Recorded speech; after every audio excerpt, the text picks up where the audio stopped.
जैसे आप सब लोग आशा करते हैं आप सब लोग बहुत अच्छे होंगे।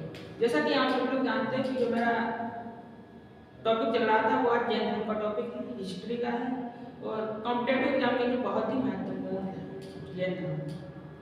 और हम आप बात करेंगे जैन धर्म। जैन धर्म क्या है? जैन धर्म जो शब्द है वो जिन शब्द से मिलकर बना है, जिनका अर्थ होता है विजेता। जैन धर्म जिन शब्द से मिलकर बना है जिनका अर्थ होता है विजेता। विजेता किसका है? क्रिकेट विजेता थोड़ी ना। विजेता मतलब संसारिक मोह माया से विजय प्राप्त करना ही विजेता कहलाता है। ये जैन धर्म का मानना है। जैन धर्म की बात करें तो जैन धर्म का संस्थापक है ऋषभदेव। इसकी स्थापना ऋषभदेव ने की थी। ये मुझे ऋग्वैदिक काल से प्राप्त होता है। उन्हें आदिनाथ भी कहा जाता है। ऋग्वैदिक काल में इनका उल्लेख किया गया है, इसीलिए इन्हें आदिनाथ भी कहा जाता है। तो हम बात करेंगे जैन धर्म का मतलब ये होता है यानी कि जब भी कोई सामाजिक में ऐसी आपदाएं, ऐसी कोई दुर्घटना है जिससे समाज तितर-बितर हो रहा हो, तब हमारा एक धर्म आता है। धर्म नाम की जो जाति संस्था आती है जो लोग लोगों को जागरूक करते हैं कि हमारी संस्थाओं में जुड़ो और अच्छे मानव बनो। जैन धर्म जो था जिसके संस्थापक कौन थे? ऋषभदेव। इन्हें आदिनाथ भी कहा जाता है। इनका जिक्र ऋग्वेद में देखने को मिलता है। इनका जो चुनाव यानी कि इनका चिन्ह था, प्रतीक चिन्ह था वो सांप था। यानी कि कोई भी क्रांति होती तो उसका प्रतीक चिन्ह रखा जाता है, किसी सिंबल को रखा जाता है। इसी प्रकार से इनका जो चिन्ह था वो सांप था। ये 6वीं शताब्दी ईसा पूर्व में हुआ जब हमारे देश में वैदिक काल का पतन, वैदिक काल यानी उत्तर वैदिक काल और वैदिक काल का पतन हुआ। वहां पर कर्म कांडों का बहुत ज्यादा उद्भव होने लगा था। इस प्रकार से जैन धर्म का हुआ। ये प्राचीनतम धर्म कैसे है? ये सबसे प्राचीनतम धर्म एशिया का।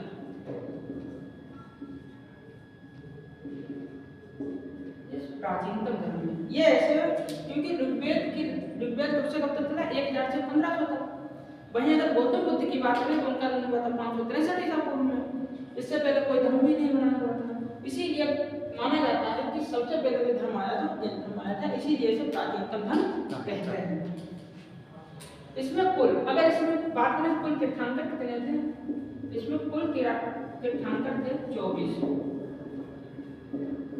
कुल तीर्थंकर थे, जिसमें से ये कौन थे? ये प्रथम ऋषभदेव कौन से तीर्थंकर थे? प्रथम तीर्थंकर थे। अब बात करेंगे कुल 24 तीर्थंकर कैसे थे।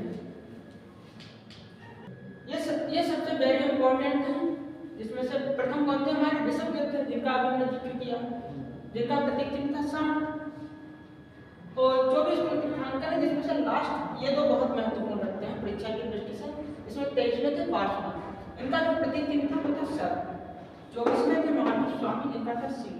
अब इसे कैसे याद करेंगे कि पार्श्वनाथ का कौन सा था? सर्प। पार्श्व ये लिख रहा है ऊपर डाल रहा है, तो इसी प्रकार से ऊपर इसमें भी डाल रहा है प्रतीक चिन्ह। तो इस प्रकार से हम याद कर सकते हैं पार्श्व यानी कि सर्प, सिंह, महावीर स्वामी। इस प्रकार से हम सिंह की देख सकते हैं।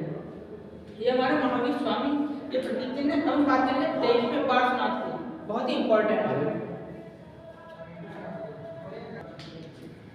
जो हमारा 23वें तीर्थंकर थे वो कौन थे? पार्श्वनाथ। ये बहुत ही इंपॉर्टेंट है परीक्षा की दृष्टि से।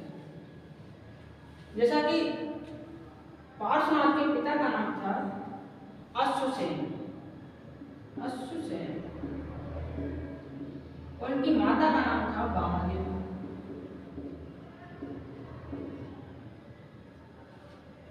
इनका जन्म जो हुआ था वो काशी में हुआ था। इनके जो पिता थे अश्वसेन वो काशी के राजा थे। इनकी माता वामादेवी जन्म कहाँ हुआ था? काशी में हुआ था। काशी का कौन थे? ये काशी के राजा थे। इन्होंने गृह त्याग किया था वो 30 वर्ष की अवस्था में किया था। 30 वर्ष की अवस्था में। अगर आप देखोगे तो जैन धर्म में ज्यादातर अधिकांश लोगों ने 30 वर्ष की अवस्था में ही गृह त्याग किया। ये जब इन्होंने गृह त्याग किया तो सिंपल सी बात है, ये क्या करेंगे? राजा के लड़के हैं। अब ये गृह त्याग करने का सिंपल सा अर्थ है कि ये लोग तपस्या करेंगे। कहाँ करेंगे तपस्या? इन्होंने क्या की? तपस्या के लिए कहाँ गए? पार्श्वनाथ की पहाड़ी पर। पार्श्वनाथ की पहाड़ी के ऊपर सम्यक शिखर पर इन्होंने तपस्या की ज्ञान की प्राप्ति के लिए। क्यों तपस्या? क्योंकि इन्हें लगा कि दुख, संसार में सब तो दुख है, तो दुख का कारण भी होना चाहिए कुछ ना कुछ। आखिर क्यों इतने लोग दुखी रहते हैं? तो इन्होंने तपस्या की। तपस्या करने के बाद सम्यक शिखर पर कितने दिन तक? 84 दिनों तक इन्होंने तपस्या की सम्यक शिखर पर।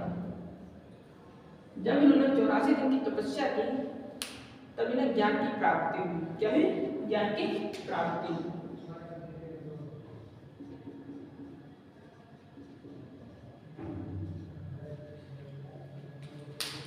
पार्श्वनाथ पर पहाड़ी सम्यक शिखर के ऊपर तपस्या करने में 84 दिन तक इन्होंने कुल तपस्या की, इन्हें भी ज्ञान की प्राप्ति।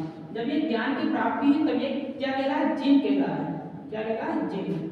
और जिनका अर्थ हमने पहले ही बताया था आप लोगों को, जिनका अर्थ होता है विजेता, यानी कि ये विजयी बन गए। कैसे विजयी बन गए? विजयी का अर्थ ये हुआ कि इन्होंने संसारी मोहमाया पर विजय प्राप्त कर ली। इन्होंने संसारी मोहमाया पर विजय प्राप्त कर ली। अब बात करेंगे कि इन्हें ज्ञान की प्राप्ति में इन्होंने क्या क्या अपने संदेश दिए। जब इन्हें ज्ञान की प्राप्ति हुई, कहाँ? सम्यक शिखर पर 84 दिन के बाद। और जब इन्हें ज्ञान की प्राप्ति तब ये क्या कहलाते थे? जिन कहलाते थे, मतलब विजेता कहलाते थे। जिनका अर्थ होता है विजेता। तब दो शब्द ये और कहलाते, अरहत और निग्रंथ। अरहत का अर्थ होता है कभी झूठ ना बोलने वाला। क्या? कभी झूठ ना बोलने वाला।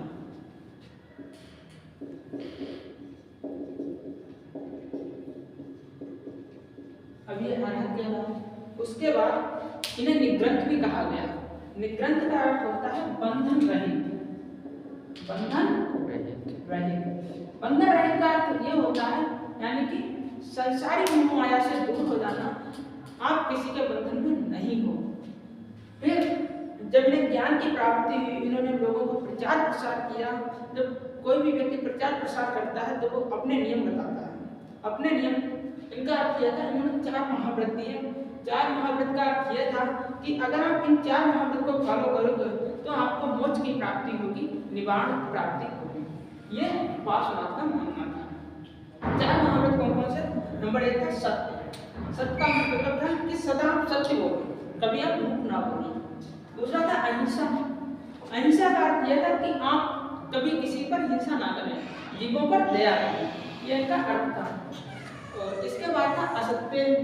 अहिंसा का अर्थ जीवों पर दया करना, सदा सत्य बोलना।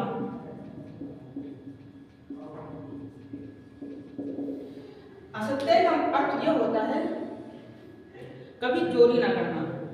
जो असत्य तीसरा था, इनका अर्थ कभी चोरी नहीं करनी चाहिए। मनुष्य को अगर मोक्ष की प्राप्ति करने है तो कभी चोरी नहीं करनी चाहिए।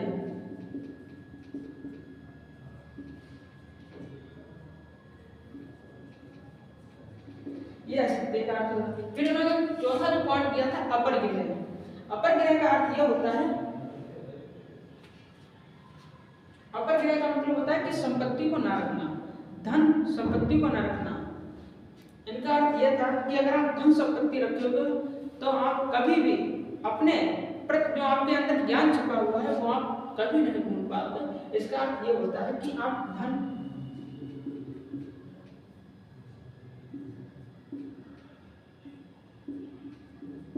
का संग्रह ना करना, यानी कि संपत्ति को ना रखना। अब ये तो 4 जो महाव्रत थे वो किसने दिए थे? 23वें तीर्थंकर पार्श्वनाथ ने। जो आता है प्रश्न 5वां महाव्रत किसने दिया था? जो 5वां महाव्रत था इसका ब्रह्मचर्य। कौन सा था? ब्रह्मचर्य। यह दिया था महावीर स्वामी ने, जिसे अब पंच महाव्रत कहा जाता है।